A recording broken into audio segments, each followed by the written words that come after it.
Shalom, chers frères et sœurs. Donc, voyez-vous, voici ce que le Seigneur nous enseignait ce dimanche, à savoir, quand on est d'un homme et d'une femme, ne pas une chose comme nous sommes nés physiquement, nous étions de la terre et nous vivions pour les choses de la terre. Ça veut dire qu'on pourrait travailler à la CUE, être des politiciens, être des ingénieurs, être des mécaniciens, être des éleveurs, être des cultivateurs. En tout cas, tout ce qu'il faut faire sur la terre là, pour pouvoir gagner sa vie. Et c'est ce qu'on faisait. On était limité à ça. Vivre, en tout cas, pour pouvoir se réaliser sur la terre. Voilà ce que nous tous nous étions. Ça, c'est le premier homme. Et à l'image de Caïn, à l'image d'Ésaü. C'est-à-dire que réduit à vivre pour la terre et les choses de la terre, sans même daigner lever les yeux pour vivre pour le ciel. Et donc voilà ce que nous tous nous étions. Et Dieu a fait la grâce à certains êtres humains, dont toi et moi, qui avons cru en Jésus-Christ, de désormais connaître la vie avec les seconds hommes. Et c'est pourquoi on a dit qu'il y a deux peuples, deux nations. Il y a une nation qui, eux, ne vont connaître que la vie avec le premier homme.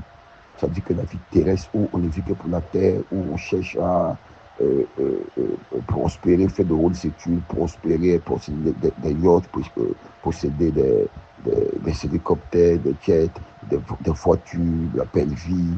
Et puis, bon, on dit que tu as réussi ta vie parce que tu as construit, tu as beaucoup d'immeubles, tu as beaucoup de taxis, beaucoup de plantations, beaucoup de pâturage. Et donc, tu as assuré l'avenir de tes enfants, de tes arrière-petits-enfants, ainsi de suite. Donc, on dit vraiment, le monsieur il a réussi sa vie. Et puis, tes enfants sont tranquilles, ils ont une bonne éducation. Mais tout ça, tu ne peux pas représenter ça au ciel pour dire, Seigneur, voilà ce que tu m'as envoyé faire sur la terre, là-bas, puis j'ai fini de faire, et puis Dieu va agréer. Dieu ne va pas agréer. C'est pourquoi on dit, quand Caïn est venu avec les choses de la terre, Dieu n'a pas agréé. Quand Esaü aussi, Dieu n'a pas agréé sa vie. Donc, c'est ce peuple-là, ce peuple qui ne vit que pour la terre, là, au ciel, leur offrande, l'offrande de leur vie, c'est qu'ils ont passé toute leur vie à faire sur la terre. Cette offrande de dire, bon, je t'ai déjà laissé, Seigneur, voilà, le Seigneur ne va pas agréer cette offrande-là. Maintenant, l'offrande qui va agréer, c'est ceux parmi nous, que vous et moi, nous sommes, qui avons eu la grâce de croire en Jésus-Christ et d'avoir eu le premier homme qui vivait pour la terre, qui cherchait seulement à rester sur la terre crucifié pour être remplacé par celui qui vient du ciel. Celui qui vient du ciel, c'est Jésus-Christ. Donc ça veut dire que nous, toi et moi, on est maintenant possédés, habités par l'Esprit de Christ. Et l'Esprit de Christ, lui, il ne s'occupe que des choses du ciel. Il n'a Dieu que pour les choses du ciel. Il n'a des gars que pour les choses du ciel. Et c'est lui désormais qui vit en nous. C'est pourquoi je n'ai pas dit une perfidie, mais c'est vrai qu'on a dit catastrophe, mais ça veut dire que c'est plus qu'une catastrophe même. Mais on va se limiter au mot catastrophe. Pour quelqu'un en qui Christ vit, de continuer de s'occuper des choses de la terre, de continuer d'utiliser Christ pour uniquement les choses de la terre. Ça dit que c'est un drame. C'est vraiment dramatique. C'est vraiment dramatique, chers frères et sœurs. C'est dramatique de vouloir utiliser celui qui est venu du ciel pour vivre pour la terre. C'est dramatique. Et c'est pourquoi, désormais, si tu sais que c'est Christ qui vit en toi, Christ est venu pour être un berger au travers de toi, pour pouvoir s'occuper des âmes. Donc Christ est venu t'habiter pour que tu puisses utiliser pour veiller sur ces âmes, sur ces brebis. C'est pourquoi chacun de nous, on doit prier le Seigneur comme Paul pour que la grande soit à côté d'annoncer l'évangile, afin d'avoir des personnes qu'on suit, des personnes que tu appelles le matin. Comment tu vas? Oui, je vais bien. Est-ce que tu as lu ta Bible aujourd'hui? Oui, j'ai lu. Bon, quand tu as compris, voilà ce que j'ai compris. Prier avec ces personnes-là, jusqu'à ce que ces personnes atteignent la maturité spirituelle, pour pouvoir eux-mêmes se prendre en charge spirituellement et eux-mêmes aussi pouvoir trouver aussi, gagner des âmes pour pouvoir aussi les prendre en charge et ainsi de suite. Donc notre travail, après que nous avons reçu Christ, c'est de pouvoir nous occuper des âmes du Seigneur.